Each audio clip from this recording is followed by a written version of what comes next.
proyek ambisius buat Nyapres ini semoga tidak merugikan uang pajak. Ya Allah, ya Allah. Ya.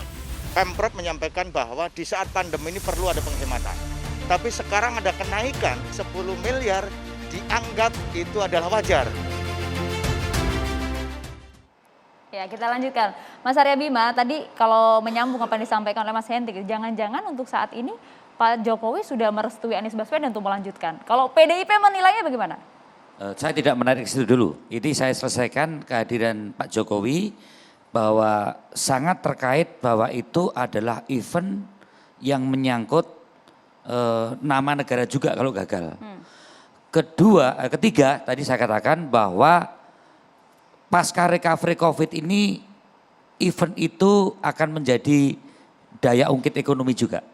Ini harus dilihat faktanya apapun proses kemarin banyak hal yang ada berbagai cara pandang termasuk fraksi PDI Perjuangan di DPRD DKI yang saya kira itu harus tetap berjalan dalam fungsi check and balance dan pengawasan terhadap proses perencanaan, pelaksanaan dan tentunya pasca pelaksanaan itu sesuai dengan fungsi-fungsi pengawasan dan fungsi-fungsi anggaran yang dikritisi supaya tidak hanya pelaksanaannya saja nanti yang sukses tapi juga pertanggungjawaban sisi keuangan yang saya kira dari kawan-kawan yang mendukung pun di DPRD juga sepakat untuk bagaimana saat ini transparansi dan akuntabilitas anggaran itu harus dicermati oleh kedua pihak dalam ini ada eksekutif dan legislatif.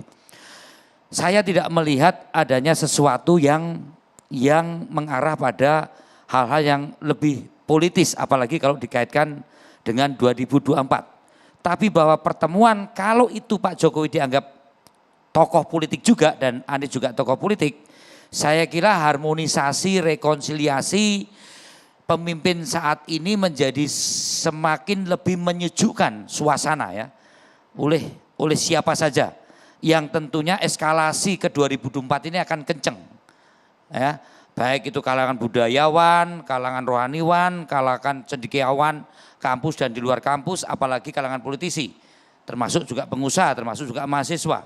Dan pertemuan-pertemuan semacam itu kalau itu dianggap menjadi sesuatu yang dimaknai secara politis, jangan terlalu cepat dibawa ke hal-hal yang menyangkut dukung-mendukung Pilpres.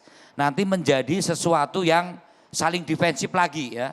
Ini saat ini saya lihat perlu lebih menyambung silaturahmi untuk membuat suasana yang lebih teduh karena rakyat recovery COVID-19 ini tidak mudah. Tapi kan begini Mas Arya, saat ini kan gelombang dukungan untuk Anies ini di sejumlah daerah ini terus bergerak seperti itu untuk maju menjadi capres 2024. Apalagi sekarang akhir masa jabatannya akhir tahun ini. Semalam saya melihat di media sosial juga narasinya demikian kuat. Pertemuan-pertemuan setiap kali tokoh politik entah Pak Erlangga ketemu Pak Surya Paloh atau Muhaimin ketemu Anies atau Anies ketemu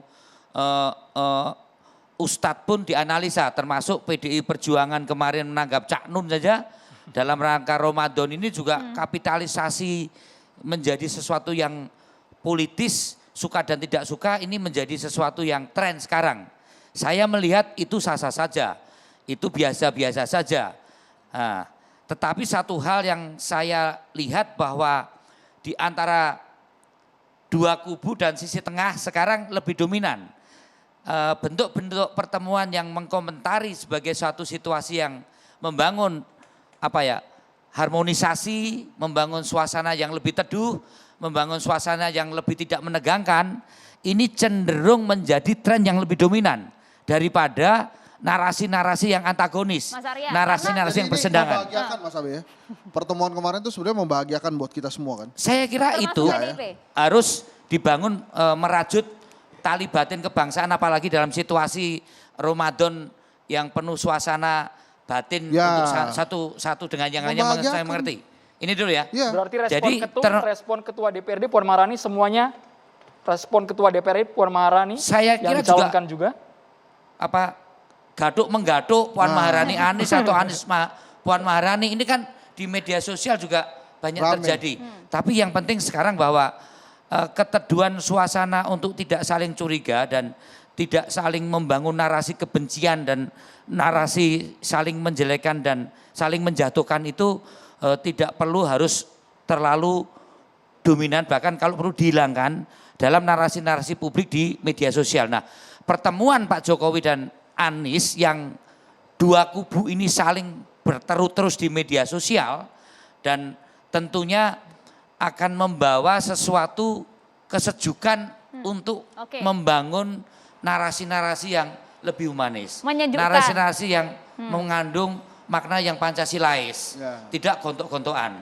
Bahwa nanti akan ada kontestasi 2024, saya kira itu adalah arena yang formal yang sah untuk kita itu kontestasi untuk saling mungkin menjajakan dagangannya, termasuk mungkin Anies. Kemana Pak Jokowi akan memberikan dukungan? Saya kira terlalu pagi untuk kita saling menyebutkan. Tapi minimal membahagiakan lah itu ya. Minimal membahagiakan. Tapi gini, saya membaca ada hal yang ditahan-tahan nih sama Mas Abe. Seperti ada, tadi sempat ada kata-kata kubu gitu ya. Jadi mungkin yang digambarkan oleh Mas Abe saat ini adalah mudah-mudahan pertemuan antara Anies dan Pak Jokowi ini diterjemahkan sama ke bawahnya gitu ya Pak ya. Karena ada kata-kata kubu tadi, jangan-jangan tidak sama ini orang yang dibicarakan. Pendukung Ahok bahkan juru bicara melawan Anies gitu ya. Aniesnya ke situ aja Pak. Ya, melawan Anies kan itu kan. Tetapi tanya Anies ya kan. Bagaimana ada hal-hal yang saya kadang tidak sepakat dan saya perlu mengkritisi. Saya bicara sama dia. Saya datangi si Anies ya kan. Bahkan sewaktu saya mau deklarasi Pak Jokowi Kiai Ma'ruf yang namanya proklamator untuk tugu proklamasi itu ada larangan oleh gubernur. Saya langsung datang ke Anies, ya kan? Dan saya minta izin boleh tidak boleh saya akan menggunakan itu untuk deklarasi Pak Jokowi Kiai Ma'ruf. Apa komen Anies? Silakan Mas Bim dipakai. Yang penting jaga kebersihan, jaga kerapian daripada saya harus mengubah keputusan gubernur ini. Karena waktunya tinggal nanti sore gitu kan misalnya. Jadi sebetulnya tapi ada sesuatu yang tidak perlu harus masalah dong. Tidak perlu ada sesuatu yang harus walaupun kita beda pilihan politik itu tidak harus membentengi sekat-sekat ini. Termasuk waktu si Anies sakit Covid, ya kan? Lu sakit Covid betulan atau sakit Covid politik Pak Gubernur kayak gitu kan? Oh bahasanya udah lulu gue ya Mas ya? Oh iya loh namanya satu alumni kan. Satu alumni. Terus saya nggak percaya, saya mau datang, Pak Gub di mana? Gitu.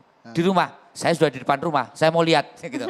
Saya datangi. Jadi nggak ada masalah sebenarnya dengan ini yang saya maksudkan bahwa perbedaan pilihan-pilihan politik bahkan dalam pencalonan kontestasi pilkada itu kita tidak perlu harus gontok-gontokan. Ya kan? Bahwa ada hal yang saya kritisi terhadap Anies, saya akan langsung WA. Yang di bawah Mas, gontok-gontokan Mas, di atas Mas. Nah yang di bawah ini kan karena narasi-narasi yang dibangun itu terlalu kenceng. Terlalu seolah-olah selesai kontestasi sebagai teman bermain ya, bermain badminton kan harus ada lawan.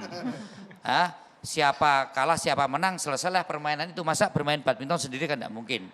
Maksud saya kita harus mentradisikan kebiasaan bahwa setiap 5 tahunan kita akan ada kontestasi entah pilkada entah pilpres. Habis itu selesai ya selesai. Ya kan? Ini presidennya gubernur seluruh Indonesia, ini juga presidennya gubernur seluruh Indonesia, Anies pun juga gubernurnya seluruh warga DKI termasuk warga PSI dan PDI Perjuangan. Kebetulan kemarin mengkritisi hal yang menyangkut Formula E ini adalah sesuatu yang biasa juga untuk semakin dasar tujuan, dampak, ekses itu dipertimbangkan secara matang.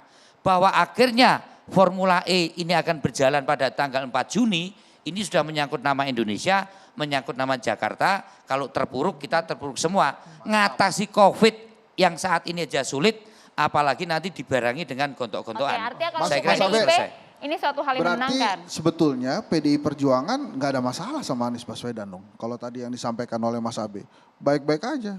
Tidak pernah ada sesuatu hal yang menyangkut masalah dengan Anies terkait dengan hal yang personal. Bahwa pernah kontestasi kita berbeda Nggak masalah, sebagai kan calon kompetisi. gubernur, Ya.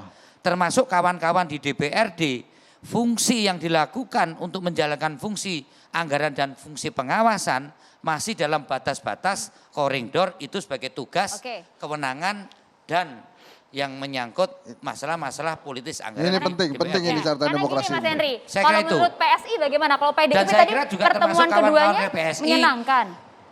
Pahamilah bahwa narasi-narasi yang agak vulgar, ya namanya kawan-kawan muda.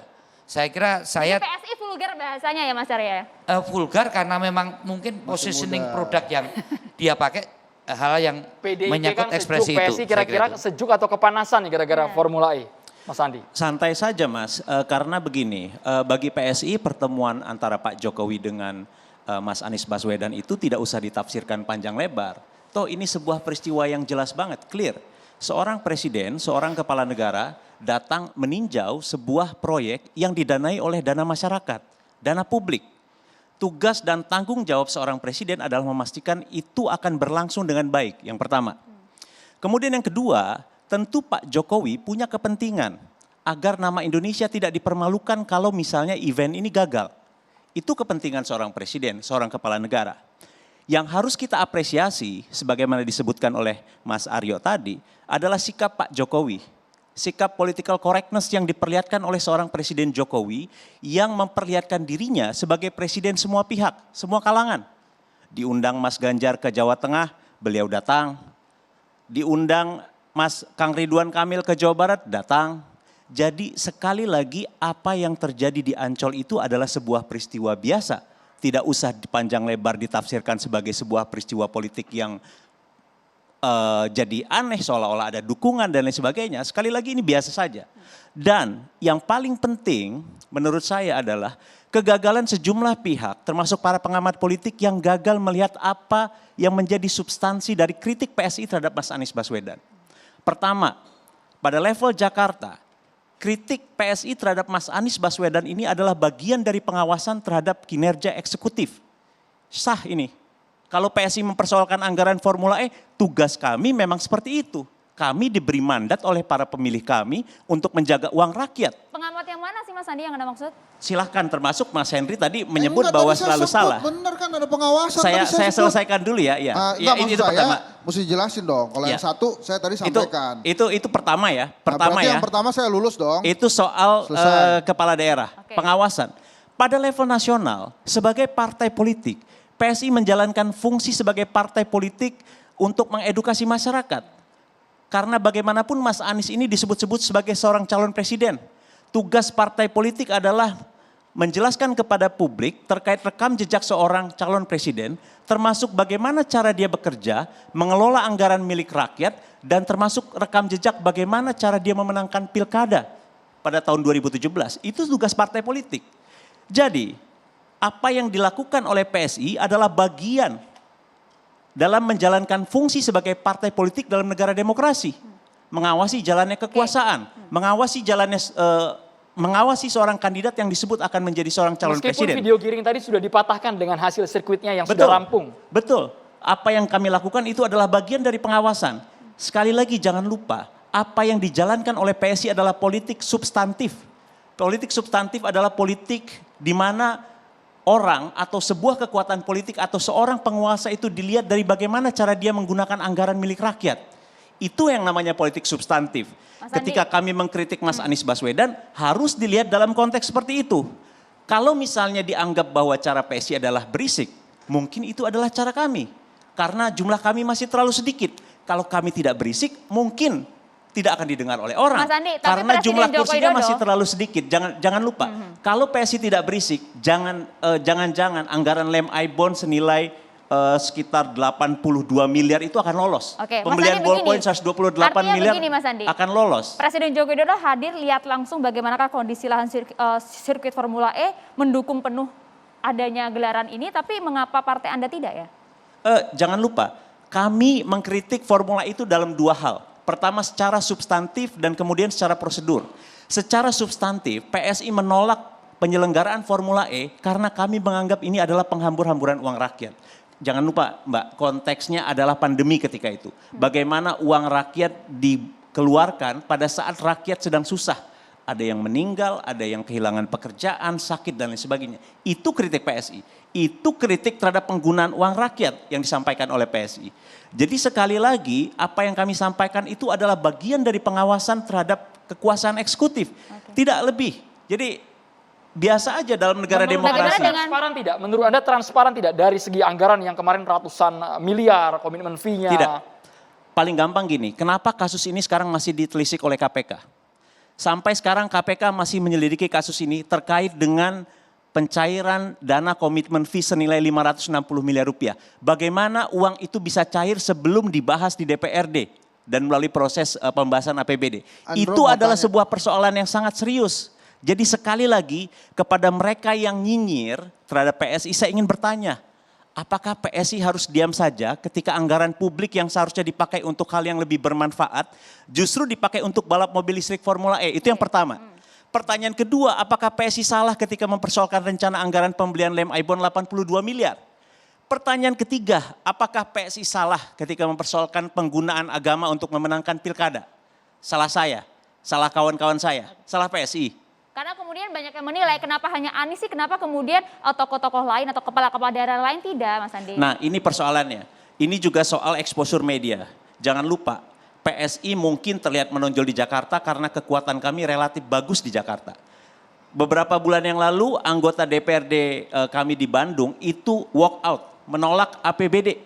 Karena kami menganggap APBD-nya tidak berpihak pada rakyat. Di banyak tempat di Tangerang Selatan kami melakukan hal yang sama. Tapi sekali lagi problemnya adalah exposure media. Dan juga mungkin ini salah satu faktornya adalah karena Mas Anies Baswedan sendiri adalah seorang tokoh politik nasional. Sehingga dia menjadi semacam daya tarik bagi media massa. Nggak ada yang aneh buat saya. Jadi sekali lagi kalau misalnya ditanya kenapa hanya di Jakarta, silahkan cek apa yang kami kerjakan di daerah lain. Oke, sesaat lagi kita akan bahas lebih dalam. Bang Gies, tanggapannya seperti apa? Karena sampai di penghujung waktu Formula E ini sepertinya PSI masih mempersoalkan. Tetaplah bersama kami di Catatan Demokrasi.